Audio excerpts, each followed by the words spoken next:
Interfaith conference में बात करने का, और जैसे कि हमने देखा कि यहाँ पे हमारे बाकी कम्युनिटीज़ से लोग आए थे, बाकी मज़ाहिब के ज़िम्मेदार यहाँ पे आए थे, बाकी रीजन्स के भी यहाँ पे लोग थे, जम्मू से, लद्दाख से।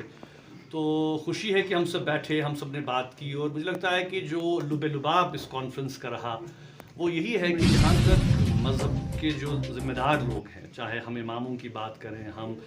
पास्टर्स की बात करें, हम जो हिंदू बरादरी जो उनके ज़िम्मेदार हैं, जो सिख बरादरी हैं जो उनके लीडर्स हैं, हर कोई इस बात पे यकीन रखता है कि अमन और इस्तेहकाम और सलामती होनी चाहिए। लेकिन हम ये भी साथ महसूस करते हैं कि अमन का जो क़याम है वो बहुत मुश्किल है जब तक इंसाफ नहीं होगा। तो हम ये महसूस करते हैं कि ये इंसाफ के तकाज़ों को पूरा करने की ज़रूरत है। अगर जैसा हमने देखा कि पहलगाम के तनाजुर में जो कॉन्फ्रेंस ये बुलाई गई थी कि कल्टिवेटिंग पीस, कि अमन के लिए हम क्या कर सकते हैं। जैसे कि हमने देखा कि जब भी पहलगाम का सानिया हुआ तो पूरी जम्मू कश्मीर की कौम, यहाँ की कश्मीरी अवाम बिला लिहाज मज़हब मिलत सब ने कंडेम किया, इसके ख़िलाफ़ आवाज़ उठाई, सब ने एहतजाज किया। लेकिन बदकिस्मती से फिर जो हमने माहौल देखा, जो बैकलैश देखा कि कश्मीरी स्टूडेंट्स के साथ, बिजनेसमैन के साथ, कम्युनिटी के साथ क्या हुआ, तो ये सारे मामला जो है वो बड़ा तकलीफदेह था। कश्मीर से तो एक मैसेज जा रहा है, देखिए जम्मू कश्मीर से एक मैसेज जा रहा है कि जहाँ पे हम ये कहते हैं कि नहीं, हम जो हैं वो इस बात के कायल हैं कि हमें मिल के आगे बढ़ना है, हम सबको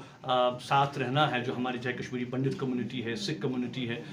एज जम्मू कश्मीर के बाशिंदे जो हैं, हम एक मैसेज ऑफ यूनिटी तो दे रहे हैं यहाँ से, लेकिन क्या वो मैसेज ऑफ यूनिटी वहाँ से भी आ रहा है, वो एक बहुत बड़ा सवालिया निशान है। तो मैं समझता हूँ कि इस पर आज हमने लोगों ने बात की, हमने ये कहा कि भाई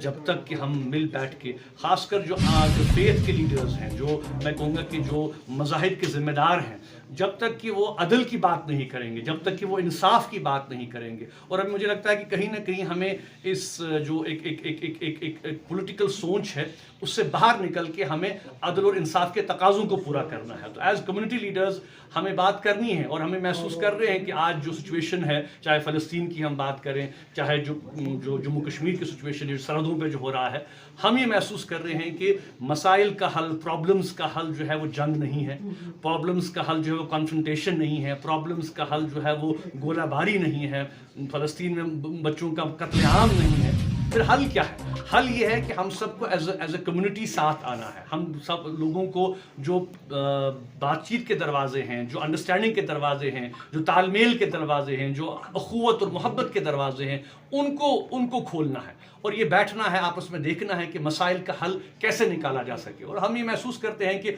अदल तब कायम होगा, इंसाफ तब कायम होगा जब हम जो है वो इश्यूज़ को एड्रेस करें, और उसके लिए सबको एज कम्युनिटी लीडर्स सबको आगे आने की ज़रूरत है। Thank you sir.